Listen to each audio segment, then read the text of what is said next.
You. And with your spirit. A reading from the Holy Gospel according to John. Glory to you, Lord.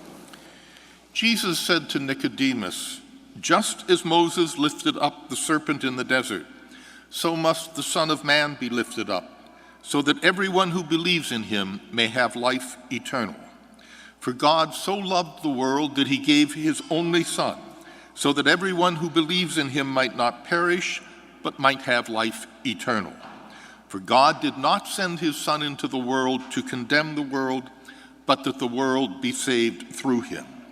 Whoever believes in him will not be condemned, but whoever does not believe has already been condemned, because he has not believed in the name of the only Son of God. And this is the verdict, that light came into the world, but people preferred darkness to light, because their works were evil.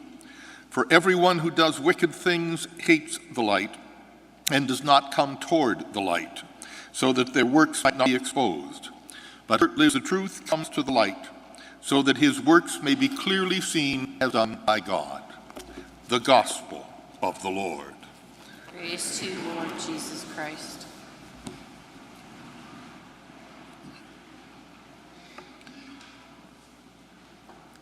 Allow me to digress from the gospel today and share with you something that Pope Francis did on Friday, which could have repercussions for the universal church.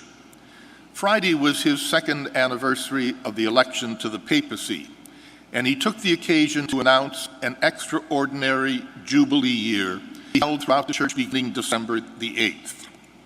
He said it is to be a year of mercy. What is an extraordinary Jubilee Year? They go back to the Old Testament when they were proclaimed approximately every 100 years.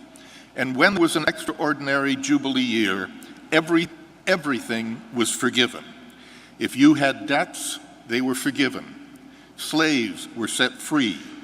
If your property had been confiscated because you could not pay your taxes, restored to you. And throughout the history of the church, there have been occasions when an extraordinary Jubilee Year has been presented.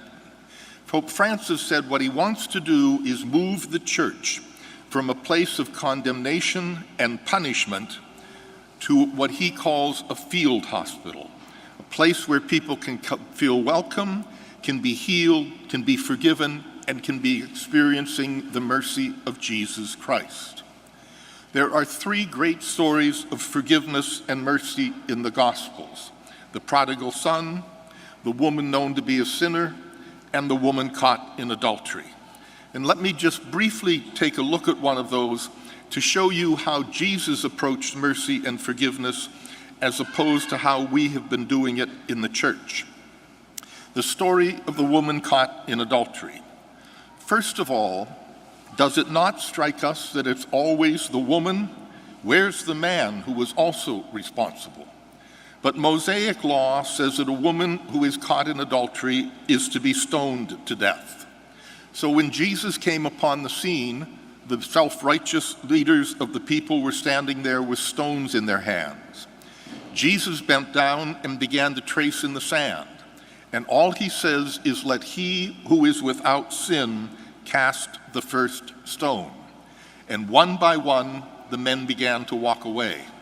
And finally, Jesus still circled in the sand, and he says to the woman, "Has no one condemned you?"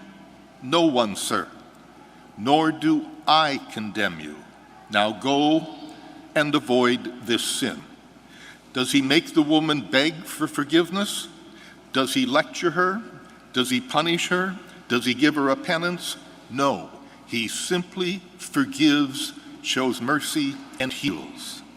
And that's why Francis is trying to move the church from a place that condemns and judges to a place where people will always feel welcome, will always be healed, will always experience mercy. Why? Because it's what Jesus Christ did, and who are we to do anything less? Amen.